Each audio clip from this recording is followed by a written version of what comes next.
Sa bawat araw na may nangangailangan, may pamilyang handang laging lumaban. Si Kuya Val Santos matubang ang ama. Mga kalingap, welcome back to my YouTube channel. Magandang araw po sa lahat sa amanda ko kayo ng mundo naroroon ngayon.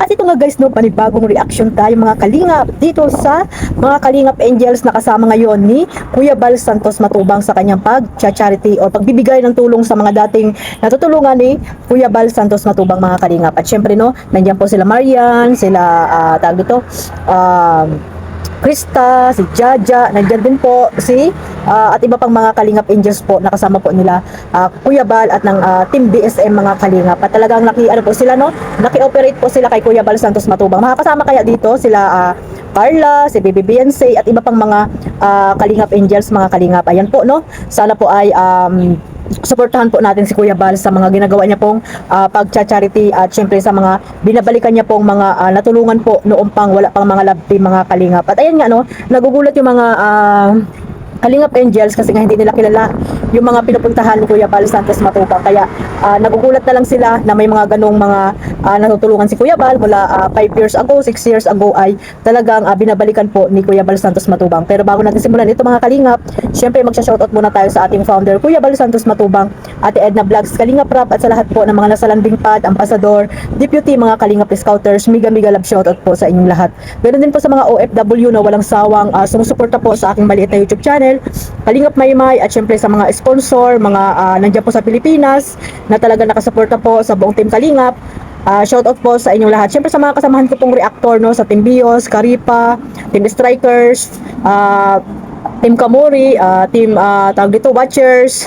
Ayan, shoutout po at sa lahat po ng mga reactor po na legit po dito sa Kalingap. Ayan, shoutout po sa inyong lahat. Ayan, huwag niyo pong suportahan yung mga anti-Kalingap no, yung mga ginagamit ang mga content ng Kalingap pero hindi naman sila Kalingap no, at kinakalaban pa ang Kalingap no, wala na nga silang content na sarili ay ganyan pa po yung mga ginagawa nila no, naninira pa sila sa mga ginagawa po nila Kuya Val at nila Kalingap Rab no. At wag niyo pong suportahan yan mga Kalingap. So ito mga Kalingap no, meron tayong clip video na nakuha po dito kay Kuya Val. Ayan, panoorin po muna natin ito si Nanay Glenda no, na talagang kawawa po talaga siya mga Kalingap. Last year po April, kung naalala niyo po mga Kalingap, di ba umuwi ako noon that time. Ayan, nagdala po kami diyan ng ayuda no, ng tawag dito mga paninda po mga Kalingap, punong-puno po yan no. Medyo matagal na, ilang buwan, at ayun nga, nagbagyo, bumagyo bumagyo na no, umulan na ay hindi nabalikan nila Kuya Val at ngayon pa lang po nila nabalikan muli ito mga Kalingap. At ayan nga, nagtaka po si Kuya Val dahil nga ganyan na po yung nangyari sa bahay po ni Nanay Glenda. Ayan, panoorin po natin mga Kalingap at talagang nakakaawa po itong lola na ito na talagang may kapansanan na nga po mga Kalingap. Ay, hindi pala kapansanan, na high blood no, stroke mga Kalingap, na stroke po si Nanay Glenda at ang kasama na lang po niya ay yung kanyang apo. Ay, hindi ko alam kung nasaan yung mga anak ni Nanay Glenda mga Kalingap. Ito no, sama-sama po nating panoorin ito. Apo na po.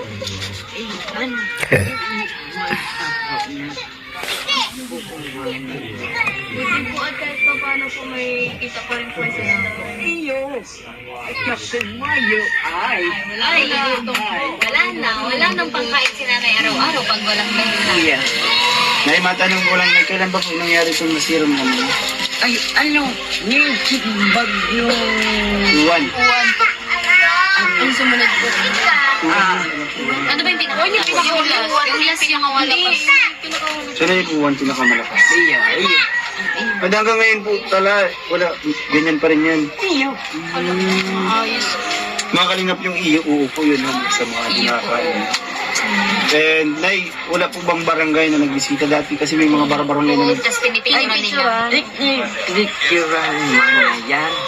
Ako, ito, humayop na. Hanggang picture lang. Iya. Yung mga kasi binibigay lang dokumentar. Pero yung pagka-picture po, pinasa nyo din po dun sa barangay. Sila, sa kanila man yan mismo. Sila mismo na picture. Oo, sila mismo. Ilang taon na po kayo? Ay, isinta. 65. Asan po yung asawa niyo po? Ay, patay na. Nanay, gusto mo na? Ay, Joke lang po. Kaya pa ba, Nay? Kaya pa ba, Nay? Ay! Stroke si nanay. Ano po nangyari po dun sa asawa niyo? ay, ano, Paano yan, Nay?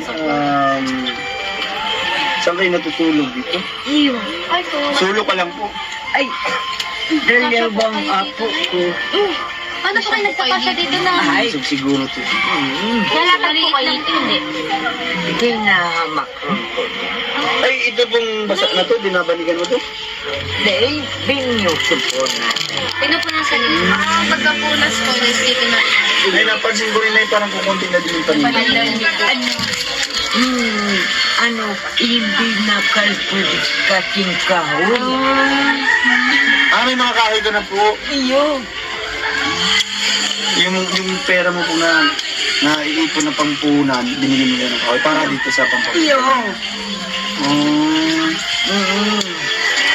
Ay, kulpi pa ako sa kuyan.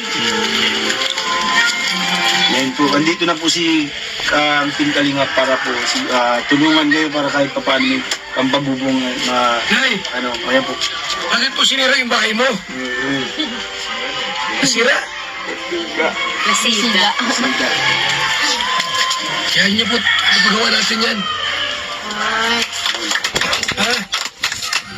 Mga kalingap, nakita nyo naman no, na talagang nakakaawa. No, ito po yung sinasabi natin na hindi lahat ng napapanood natin dito sa kalingap ay puro pagpighati. Lalo tayong mga OFW, di ba? No, napapanood natin ito. Syempre, lungkot, nakakalungkot na nga tayo, nalulungkot na nga tayo dito sa ibang bansa, lalo na po yung mga talagang hindi pa sanay dito sa ibang bansa at talagang nag-iisa lang doon sa bahay ng kanyang amo at syempre first time no na mahiwalay sa kanyang mga magulang, sa kanyang pamilya, kanyang anak. Ganito pa yung mga panood natin, di ba? Lalo po tayong madadagdagan yung stress natin or lungkot natin sa buhay, di ba mga kalingap? Kaya nga, di ba? Si Kalingap Rab ay nagawa po ng ibang way para po maiba naman po yung ating napapanood. Hindi lamang yung puro pighati, sakit at tawag dito, lungkot, no? Iyakan, di ba mga kalingap ang napapanood natin. Pagkos may napapanood pa rin po tayong iba, yung love team, di ba? Kiligam, no? Talagang masaya po ang ating puso kapag napapanood po natin yung ating mga idol, yung mga love team po na sinusuportahan natin, di ba mga kalingap? Lalo na po yung mahilig po dyan sa mga pakilig, di ba mga kalingap? Hindi lang po ganito yung mga napapanood natin, kaya si Kalingap Rab ay gumawa ng ibang way, no, for entertainment purposes sa ating mga manonood viewers ng Kalingap, no, para po hindi naman lagi na nalulungkot tayo. Katulad niyan mga Kalingap na panood nyo, di ba, na nakakaawa, nakakaiyak. Sino ba ang hindi maiiyak diyan sa kalagayan ni Nanay Glenda na talagang kakaawa talaga mga Kalingap. Hindi lang po yan yung napuntahan nila, no, si Tatay Jaime na grabe po yung nangyari, di ba, stroke din po yon. Ang nandoon ay si Krista, si Joy, di ba, napanood nyo mga Kalingap, pumunta sila Jezebel. Doon na talagang umiyak po itong si Krista, itong tatlo na ito na kasama ni Kuya Bal na mga angels na ito mga Kalingap, na talagang grabe yung awa nila doon kay Tatay Jaime na matagal na rin po yun natutulungan ni Kuya Bal. Wala pa po yung sila Krista dito sa Kalingap ay natulungan na po yan nila 6 years ago pa mga Kalingap, no? Grabe mga Kalingap, di ba?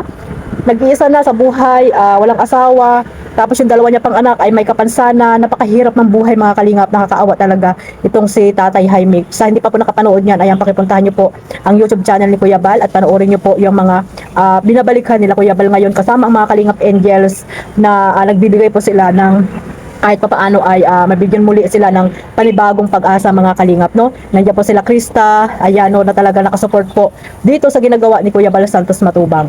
Ang tanong mga Kalingap, makakasama kaya sila Carla, Beyonce? Minsan-minsan po pag hindi po sila busy, di ba mga Kalingap, sana ay makasama po nila, no, ni Kuya Bal itong dalawang sikat na ito, si Joy, Diwata, di ba mga Kalingap? Sana ay makasama rin ni Kuya Bal sila kung wala man silang mga ginagawa or hindi sila busy sa kanilang pag-aaral, no? Si Beyonce, di ba? Para po makasupport po tayo sa YouTube channel ni Kuya Bal dahil kailangan po talaga ni Kuya Bal. Talagang alam niyo na ma'am na napakarami pong tinutulungan po ni Kuya Bal Santos Matubang. Katulad yan, si Nanay Glenda na ipapaayos po ni Kuya Bal ang bahay niyan, di ba? Napakatagal niya na po yung tinutulungan, nakailang bigay na po dyan si Kuya Bal ng grocery ng paninda niya, pero talagang hindi rin po talaga umuunlad dahil nga ayan nga wala naman siyang ibang pinagkakakitaan, di ba? Saan sila kukuha ng kanilang pagkain? Doon din sa tindahan, di ba mga Kalingap? At ayun nga, nalaman natin na binili niya ng kahoy para pang pagawasan ng kanyang bahay. At ayun nga, dumating si Kuya Bal Santos Matubang na grabe po yung iyak ni Nanay Glenda na nagkaroon siya ng panibagong pag-asang muli dahil sa dumating po ang kanyang bayani, no, si Kuya Bal Santos Matubang. Muntakin mo yan mga Kalingap, no? Lumapit siya sa barangay. Ano naman ang bibigyan ng barangay diyan, di ba?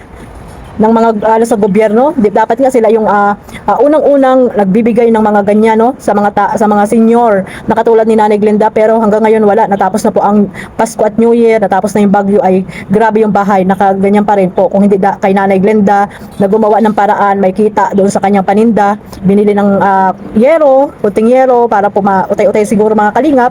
Ayan, no, nangyari mga kalingap, dumating si Kuya Bal, talagang nandiyan po yung tulong ni Kuya Bal Santos Matubang. At maraming salamat po sa mga nag-share, no, ng mga kunting tulong dito kay Nanay Glenda mga kalingap. At kanina nga po nag-live si Kuya Bal, ano po siya, nagtulong-tulong po ang mga viewers, no, one family one kalingap pagdating po sa mga ganyang bagay mga kalingap. Talagang nasosolve po ang problema po ni Kuya Bal sa taong kanyang natutulungan. At syempre masaya po si Nanay Glenda diyan mga kalingap, no. At unang-una po diyan ang talagang ano po diyan nagbibigay lagi ng paninda ay si Tita Inday PB mga kalingap, na hanggang ngayon ay nakasupport pa rin po siya diyan. So pag after daw ng ng bahay ni Nanay Glenda ay papalagyan ulit nila ng tindahan ng mga paninda yung tindahan ni Nanay Glenda. O di ba mga kalingap, napaka grabe talaga ang pagtulong ng kalingap, no? Talagang binabalik-balikan, hindi katulad ng iba na pag natulungan ay hindi nababalikan. Pero si Kuya Bal, grabe, 6 years ago na yung pagtulong niya diyan kila Nanay Glenda ay hanggang ngayon ay talagang binabalik-balikan pa rin po ni Kuya Bal Santos Matubang. Kasama po siyempre yung mga beneficiary po ni Kalingap Rab, no, yung mga Kalingap Angels, no. Sa mga hindi nakakaalam, may mga ano po yan, may mga bigay po dyan si Kuya Bal, no. Talagang malaki rin pong tulong sa mga Kalingap Angels na yan, no, lalo na po yung mga wala talagang mga sponsor, di ba, nakakatulong po sa kanila yan sa pambaon-baon nila, di ba mga Kalingap.